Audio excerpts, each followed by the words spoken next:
Revenue profit के लिए revenue profit में जो जनरल रिजर्व आफ्टर का होता है, प्रॉफिट एंड लॉस का बैलेंस जो आफ्टर का होता है, वो सब यहाँ पे वर्किंग आता है। लेकिन इस प्रॉब्लम में आप देख सकते हो, अभी जब भी हमने ये वर्किंग नोट ऊपर की, प्रॉफिट एंड लॉस की एंड जनरल रिजर्व की, तो यहाँ पे pre period and post period, मतलब प्री पीरियड 31 मार्च को अगर शेयर्स एक्वायर्ड उन्होंने किए हैं, इसलिए ये पूरा इंफॉर्मेशन प्री पीरियड के लिए थी, ठीक है ना।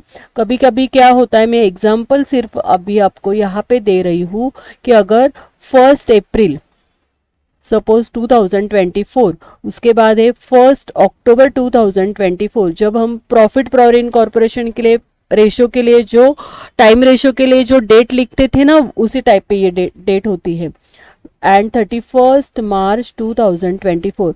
तो यहाँ से लेके मतलब उन्होंने शेयर्स एक्वायर्ड किए हैं, उन्होंने शेयर्स एक्वायर्ड किए हैं 1 अक्टूबर 2024 को शेयर्स एक्वायर्ड अगर उन्होंने किए हैं, तो यहाँ से लेके यहाँ तक आपका प्री पीरियड होने वाला है एंड यहाँ से लेके यहाँ तक आपका पोस्ट पीरियड होने वाला है। लेकिन आज के प्रॉब्लम में जो ईयर एंडिंग है उसी डेट को आपने शेयर्स अगर एक्वायर्ड किए हैं, तो यहाँ पे सिर्फ प्री की इंफॉर्मेशन थी, इसलिए यहाँ पे सिर्फ कैपिटल प्रॉफिट हमने फाइंड आउट किया है। तो सेकंड क्या है, रेवेन्यू प्रॉफिट। तो रेवेन्यू प्रॉफिट में पूरा पोस्ट का ये प्रॉफिट एंड लॉस का बैलेंस आता है एंड जनरल रिजर्व का बैलेंस आता है, ठीक है। तो आज के प्रॉब्लम में आपको रेवेन्यू प्रॉफिट नहीं मिलने वाला, नील। ओके, जब रेवेन्यू प्रॉफिट हमें मिल जाता है तो रेवेन्यू प्रॉफिट हम डिस्ट्रीब्यूट करते हैं एंड डिस्ट्रीब्यूट करने के बाद अगर वो होल्डिंग कंपनी का रेवेन्यू प्रॉफिट है तो प्रॉफिट एंड लॉस में हम ऐड करते हैं एंड सब्सिडरी कंपनी का रेवेन्यू प्रॉफिट जाता है माइनॉरिटी इंटरेस्ट में। लेकिन आज नहीं है तो ये स्टेप आपकी स्किप हो जाएगी। नेक्स्ट हमें देखना है गुडविल और कैपिटल रिजर्व हम कैलकुलेट करने वाले हैं। जब हमें पॉजिटिव आंसर मिल जाएगा तो हमें हमारा आंसर गुडविल आएगा एंड जब निगेटिव आंसर आएगा तो हमारा आंसर क्या हो जाएगा, कैपिटल रिजर्व हो जाएगा। स्टेप्स पहले देख लेते हैं, बहुत इजी है। Cost of acquiring the shares of holding company. अभी कॉस्ट ऑफ शेयर्स कहाँ पे मिलेंगे, तो बैलेंस शीट के एसेट में जाना है एंड इन्वेस्टमेंट देखना है, इन्वेस्टमेंट और शेयर्स हमें एसेट में देख लेना है, ठीक है। उसके बाद less nominal value shares acquired by holding company, मतलब होल्डिंग कंपनी के नॉमिनल वैल्यू, इसका मतलब होता है फेस वैल्यू क्या है। तो कहाँ से ये फेस वैल्यू मिलने वाली है, तो जब हमने वर्किंग नोट 1 बनाई थी तो 1 में हमने रेशो को डिस्ट्रीब्यूट करने के बाद नीचे वो मल्टीप्लाई करके रखा है ना, वो आपकी फेस वैल्यू हो जाएगी। उसके बाद less capital profit of holding company, अभी हमने कैपिटल प्रॉफिट होल्डिंग कंपनी का देखा है, वो यहाँ पे आने वाला है। उसके बाद एक कैपिटल लॉस, एक तो प्रॉफिट होगा या लॉस होगा, तो लॉस तो आज के प्रॉब्लम में नहीं है, यहाँ पे डैश हो जाएगा। Goodwill as per balance sheet, कभी कभी बैलेंस शीट में गुडविल भी होता है लेकिन आज के प्रॉब्लम में गुडविल भी नहीं है, इसलिए ये भी यहाँ पे डैश होने वाला है। अभी हमें कितनी कितनी कौन सी अमाउंट फाइंड आउट करनी है, पहले तो हम फाइंड आउट करेंगे ये एक अमाउंट कॉस्ट ऑफ शेयर्स, उसके बाद नॉमिनल वैल्यू के अमाउंट फाइंड आउट करेंगे एंड उसके बाद कैपिटल प्रॉफिट। तो अभी कॉस्ट ऑफ शेयर्स आपको कहाँ पे मिल जाएगा, बैलेंस शीट के एसेट में मिल जाएगा, इन्वेस्टमेंट में। उसके बाद less face value, face value आपको कहाँ पे मिलने वाली है, जो हमने वर्किंग नोट 1 बनाई है रेशो, वहाँ पे हमने ऑलरेडी डिस्ट्रीब्यूट करके मल्टीप्लाई करके रखा है, वहाँ पे हमें मिल जाएगा। एंड कैपिटल प्रॉफिट कहाँ पे मिलेगा, तो वर्किंग नोट 2 में जो हमने कैपिटल प्रॉफिट होल्डिंग कंपनी का वो डिस्ट्रीब्यूट करने के बाद निकाल के रखा है, वो हमें यहाँ पे देखना है। चलो अभी फटाफट 3 वैल्यू ढूंढ लेते हैं।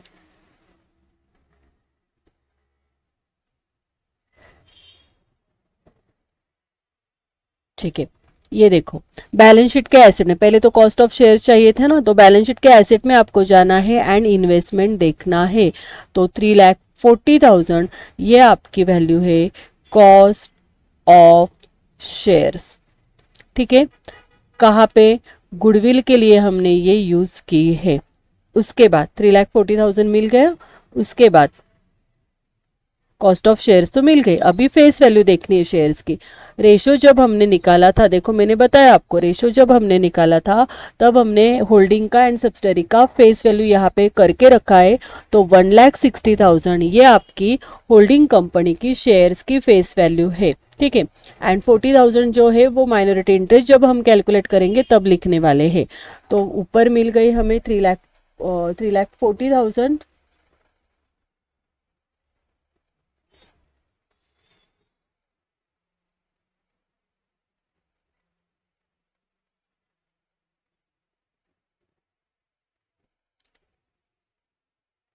3,40,000 मिल गए, उसके बाद 1,60,000। अभी हमें थर्ड वैल्यू चाहिए कैपिटल प्रॉफिट। तो होल्डिंग कंपनी का कैपिटल प्रॉफिट अभी हमने निकाल के रखा है,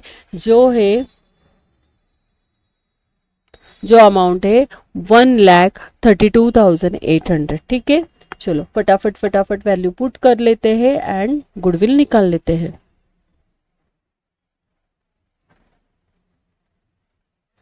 कॉस्ट ऑफ शेयर्स के सामने हमें लिखना है बैलेंस शीट के एसेट से हमें ये अमाउंट मिली है, जो है 3,40,000। उसके बाद नॉमिनल वैल्यू मतलब face value working note number 1 से मिली है, जो है 1,60,000। लिखो यहाँ पे 1,60,000। Capital profit working note number 2 से मिला है, तो होल्डिंग कंपनी का कैपिटल प्रॉफिट हमने फाइंड आउट किया था, जो था 1,32,800। लिखो यहाँ पे कैपिटल प्रॉफिट के सामने 1,32,800। चलो अभी इसको प्लस माइनस करना है। 3,40,000 माइनस 1,60,000 माइनस 1,32,800, तो वैल्यू आ रही है 47,200। पॉजिटिव आंसर आया है, इसलिए ये हम गुडविल में लिखने वाले हैं। एंड अगर निगेटिव आंसर आता तो वो क्या हो जाता, आपका कैपिटल रिजर्व हो जाता। ठीक है, चलो यहाँ तक तो हमें गुडविल मिल गया है। अभी गुडविल आया है, अगर गुडविल की अमाउंट आती है तो गुडविल हम क्या कहाँ पे ट्रांसफर करने वाले हैं, बैलेंस शीट के एसेट साइड में ट्रांसफर करेंगे। अगर कैपिटल रिजर्व आता है तो वो बैलेंस शीट के लायबिलिटी साइड में ट्रांसफर हो जाता है। यहाँ तक हमारी 4 वर्किंग नोट कंप्लीट हुई है। अभी हम देखने वाले हैं माइनॉरिटी इंटरेस्ट। अभी paid up value of shares held by subsidiary company, ये आपको मिल जाएगी। इसका मतलब होता है फेस वैल्यू, शेयर्स की हमें फेस वैल्यू देखनी है। वो कहाँ पे मिलेंगी, वर्किंग नोट नंबर 1 में। उसके बाद capital profit of subsidiary company, ये वर्किंग नोट 1 में मिल जाएगा। Capital profit of subsidiary company, ये वर्किंग नोट नंबर 2 में मिल जाएगा। अभी कैपिटल लॉस था क्या, नहीं, तो यहाँ पे डैश आ जाएगा। रेवेन्यू प्रॉफिट आज के प्रॉब्लम में नहीं आए, इसलिए डैश आ जाएगा। रेवेन्यू लॉस भी नहीं है, इसलिए डैश आ जाएगा। तो 2 ही वैल्यू हमें अभी फाइंड आउट करनी है, जो है paid up value and capital profit. चलो ऊपर पेड अप वैल्यू देख लेते हैं एक बार। वर्किंग नोट नंबर 1 में पेड अप वैल्यू हमने मतलब फेस वैल्यू निकाली थी, ये देखो यहाँ पे वर्किंग नोट नंबर 1 बहुत अच्छी तरह से मैंने लिख के रखा है। आप फॉर्मूला लिख के रखो, कैलकुलेशंस अच्छी तरह से करो, फटाफट फटाफट वैल्यू पुट हो जाती है। ठीक है, तो होल्डिंग सब्सिडरी कंपनी मतलब सेकेंड कॉलम, ये बी लिमिटेड सब्सिडरी कंपनी है, उसका जो फेस वैल्यू है या पेडअप वैल्यू है शेयर्स की, वो आपकी है 40,000 रुपीज। एंड कैपिटल प्रॉफिट कितना है, ये देखो कैपिटल प्रॉफिट कितना है 32,200। ओके, चलो माइनॉरिटी इंटरेस्ट में जाएंगे। पेडअप वैल्यू लिखनी है आपको। अभी जो वर्किंग नोट 1 से मिली है वो है 40,000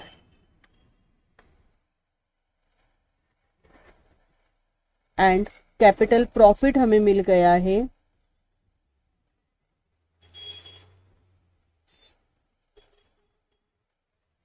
कैपिटल प्रॉफिट हमें मिला है 33,200। करो कैलकुलेशन, क्या कैलकुलेशन हो जाएगा इसका, ऐड है, ये देखो कैपिटल प्रॉफिट ऐड है 40,000 प्लस 33,200, तो यहाँ पे 73,200 माइनॉरिटी इंटरेस्ट मिल गया है। अभी ये माइनॉरिटी इंटरेस्ट कहाँ पे ट्रांसफर हो जाएगा, तो minority interest transfer to balance sheet of liability side, balance sheet के लायबिलिटी साइड में आपको माइनॉरिटी इंटरेस्ट को ट्रांसफर करना है। यहाँ पे हमारी वर्किंग नोट कंप्लीट हुई है। अभी हम इसका बैलेंस शीट देखने वाले हैं। देखो अनरियलाइज प्रॉफिट इस प्रॉब्लम में नहीं है, इसलिए इसकी वर्किंग नोट नहीं होने वाली, सिर्फ मैंने यहाँ पे लिख के रखा है। अभी कंसोलिडेटेड बैलेंस शीट आपको नाम देना है एंड बैलेंस शीट के इस तरीके से फॉर्मेट बनाना है। पहले लिखना है इक्विटी एंड लायबिलिटीज, उसके बाद shareholders fund, share capital, authorise, issue and subscribe. उसके नीचे 2 लाइन स्किप कर दो, मतलब लीव कर दो। बाद में लिखना है रिजर्व एंड सरप्लस, फिर से 2-3 लाइन्स लीव करनी है। Minority interest, non current liabilities, फिर करंट लाइबिलिटीज के नीचे आपको शॉर्ट टर्म बोरिंग्स लिखना है, वहां पे भी 3-4 लाइंस लीव कर देनी है। उसके बाद बिल्स पेबल है, बिल्स पेबल के लिए भी 5-6 लाइंस लीव कर देनी है। फिर बैलेंस शीट की टोटल हो जाएगी। मतलब ये बैलेंस शीट आपको एक फिक्स फॉर्मेट में बनाना होता है, इसलिए हम वो फॉर्मेट बना के लेते हैं। उसके बाद एसेट में हमें लिखना है, हेडिंग देना है पहले तो नॉन करंट एसेट, उसमें फिर नीचे आएगी फिक्स्ड एसेट एंड उसके नीचे क्या आने वाला है, टेंजिबल एसेट। 5-6 लाइंस मैंने यहाँ पे लीव कर दी है, ज़्यादा है शायद 7-8 लाइंस होगी। उसके बाद है इनटेंजिबल एसेट एंड लास्ट में क्या देखना है हमें, करंट एसेट। करंट एसेट्स के लिए भी हमें जगह चाहिए एंड लास्ट में हम इसकी क्या करने वाली है, टोटल करने वाले हैं। ठीक है, तो आपको ये बैलेंस शीट का फॉर्मेट अभी पता चल गया है। एक बार जाके आप पीडीएफ भी देख लेना तो आपके लिए और भी इजी हो जाएगा। चलो अभी प्रॉब्लम का बैलेंस शीट बना लेते हैं फटाक से। ओके, चलो बैलेंस शीट के लायबिलिटीज में जाना है। अभी बैलेंस शीट के लायबिलिटीज में क्या हुआ था,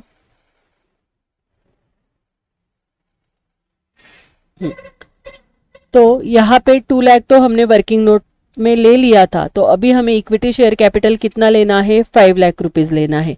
ठीक है, चलो जाओ बैलेंस शीट के लायबिलिटीज में।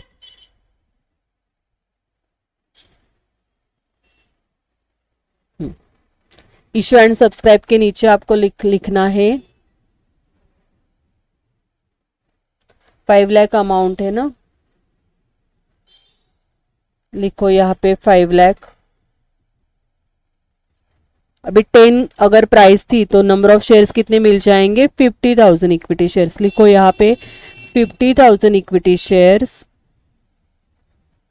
Eight ₹10 each. ओके, ठीक है, ये हमने लिख लिया कैपिटल। उसके बाद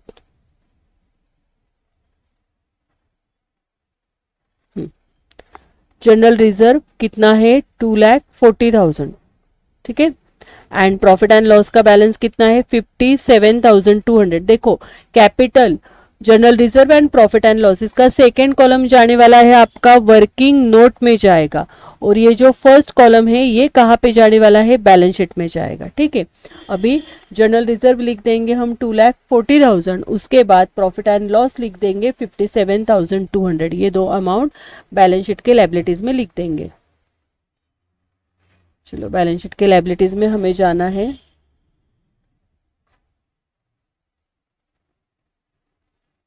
ये देखो रिजर्व एंड सरप्लस का जो ग्रुप है उसको अंडरलाइन करो, उसके नीचे आपको लिखना है जनरल रिजर्व,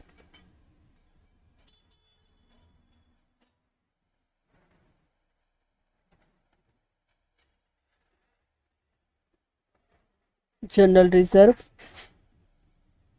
2,40,000,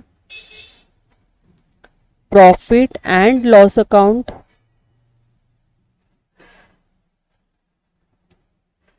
इसके अमाउंट है 57,200।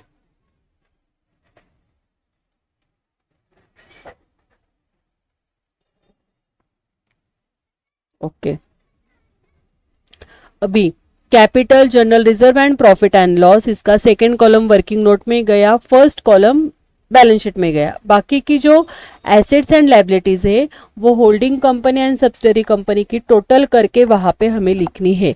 तो यहाँ पे उन्होंने दिया है, अभी नेक्स्ट है bank overdraft. Bank overdraft liability side में आएगा, लेकिन बैंक ओवरड्राफ्ट कौन से ग्रुप में आना चाहिए, तो बैंक ओवरड्राफ्ट आपका आने वाला है शॉर्ट टर्म बोरोइंग्स के ग्रुप में।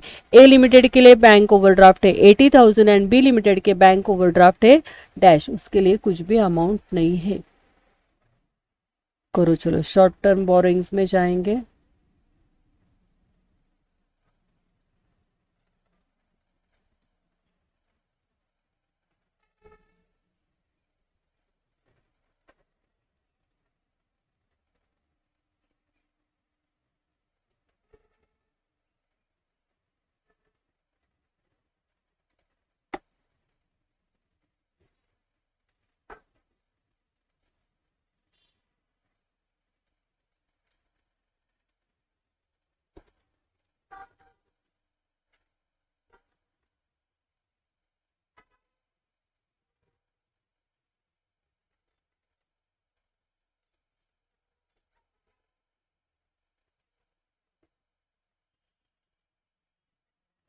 शॉर्ट टर्म बोरोइंग्स के नीचे आपको लिखना है बैंक ओवरड्राफ्ट,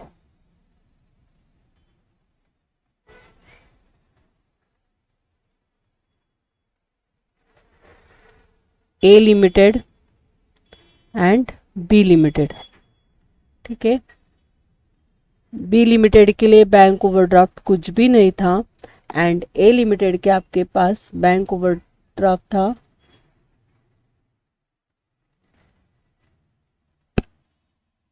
एक मिनट,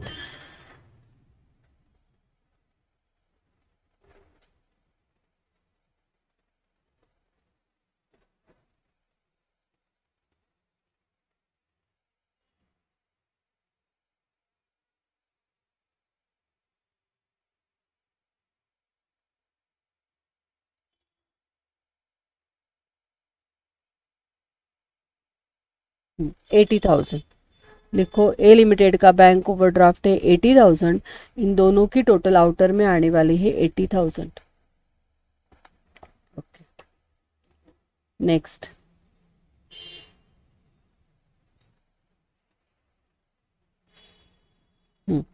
अभी है बिल्स पेबल, ये देखो बिल्स पेबल। ए लिमिटेड के अमाउंट कुछ नहीं है, बी लिमिटेड के अमाउंट है 8,400, लेकिन यहाँ पे 3,000 rupees payable to A limited. मैंने बताया आपको bills payable and bills receivable का इंटर कंपनी ओविंग्स का रिलेशन होता है। अगर बिल्स पेबल के ऊपर एडजस्टमेंट करेंगे तो वो ये एडजस्टमेंट बिल्स रिसीवेबल के ऊपर भी होने वाली है। तो अभी ये बिल्स पेबल तो पहले तो बैलेंस शीट के लायबिलिटीज में दोनों लिख लेते हैं, ए लिमिटेड का तो कुछ नहीं है, लेकिन बी लिमिटेड का लिखने के बाद वहां पे हम क्या करने वाले हैं, इंटर कंपनीज ओविंग्स करेंगे। तो अभी बिल्स पेएबल आपका कहाँ पे जाने वाला है, तो बैलेंस शीट के लायबिलिटीज में जो ट्रेड पेएबल का ग्रुप है वहां पे हमें लिखना है बिल्स पेएबल। लिखो यहाँ पे ट्रेड पेएबल के ग्रुप में लिखेंगे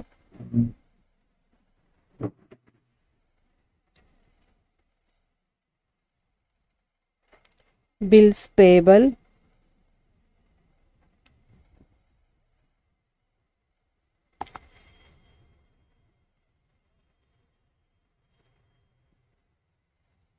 ए लिमिटेड, बी लिमिटेड, एंड वहां से हम इंटर कंपनी ओविंग्स को क्या करेंगे, माइनस करेंगे, इंटर कंपनी ओविंग्स। ठीक है, तो ए लिमिटेड के बिल्स पेएबल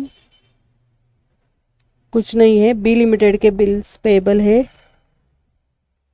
8,400, यहाँ पे डैश, बी लिमिटेड के है 8,400 एंड इंटर कंपनी ओविंग्स है 3,000। इसको माइनस करके आउटर में आने वाले हैं bills payable 5,000। Done.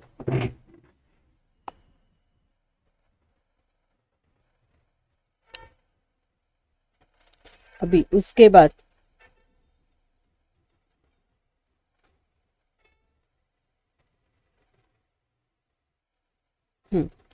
Bills payable के बाद लास्ट में क्या है, सन्ड्री क्रेडिटर्स। ये देखो सन्ड्री क्रेडिटर्स 47,100 एंड 9,000 रुपीज है। तो सन्ड्री क्रेडिटर्स के ऊपर इंटर कंपनीज ओविंग्स के एडजस्टमेंट है। तो सन्ड्री क्रेडिटर्स के अमाउंट है 47,100 एंड ये है 9,000। ठीक है,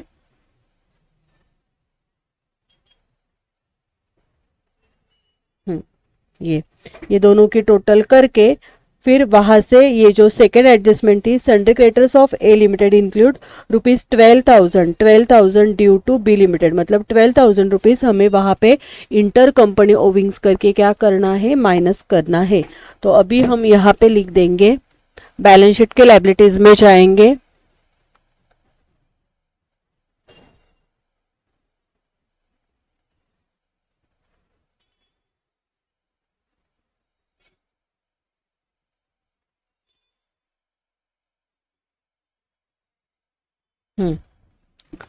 ये बिल्स पेएबल होने के बाद आपको यहाँ पे लायबिलिटीज में यहाँ पे लिखना है क्रेडिटर्स, अंडरलाइन करो, उसके नीचे लिखना है ए लिमिटेड, उसके नीचे लिखेंगे बी लिमिटेड एंड यहाँ पे लिखेंगे इंटर कंपनी ओविंग्स।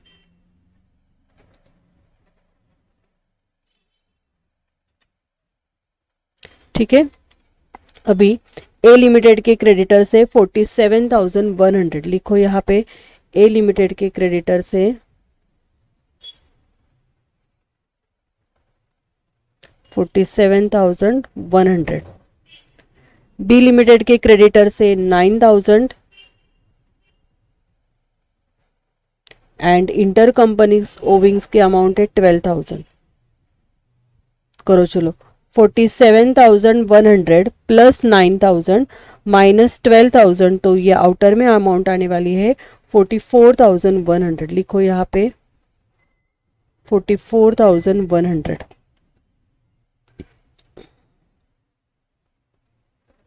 ठीक है, ओके। यहाँ पे हमारी लायबिलिटीज कंप्लीट हुई है। अभी फटाफट फटाफट एसेट कर लेंगे। ठीक है, बैलेंस शीट के एसेट में ये देखो, लैंड एंड बिल्डिंग है कि नहीं, 150 एंड 180। उसके बाद प्लांट एंड मशीनरी है 240 एंड 1,09,400। लेकिन लैंड एंड बिल्डिंग के ऊपर उन्होंने एप्रिसिएशन किया था कुछ तो 20,000 का, एंड इसके ऊपर, इसके प्लांट एंड मशीनरी के ऊपर डेप्रिसिएशन था 10,000 का, तो वो भी हमें यहाँ पे लेना होगा। ठीक है, चलो दोनों की टोटल करके बैलेंस शीट के एसेट में जाएंगे।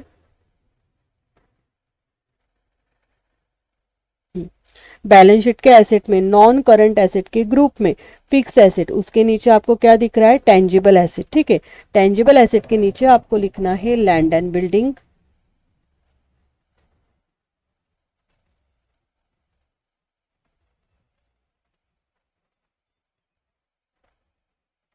ए लिमिटेड, बी लिमिटेड। लिखो यहाँ पे ए लिमिटेड की लैंड एंड बिल्डिंग,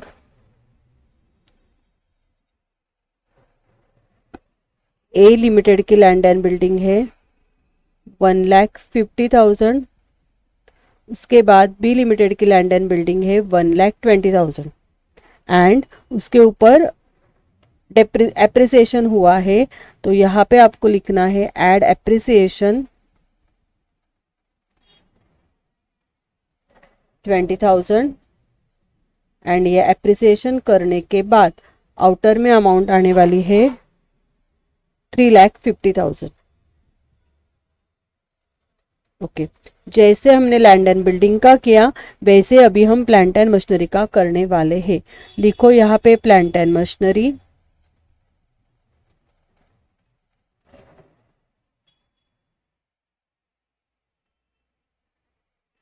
उसमें ए लिमिटेड, बी लिमिटेड। ए लिमिटेड की प्लांट एंड मशीनरी है 2,40,000 एंड बी लिमिटेड की प्लांट एंड मशीनरी है 1,09,400, 1,09,400। और यहाँ पे लिखेंगे लेस डेप्रिसिएशन।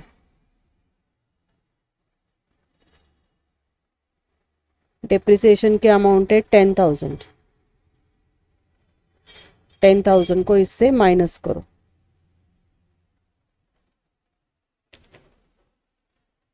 आउटर में फाइनली अमाउंट आने वाली है 3,39,400। लिखो यहाँ पे 3,39,400।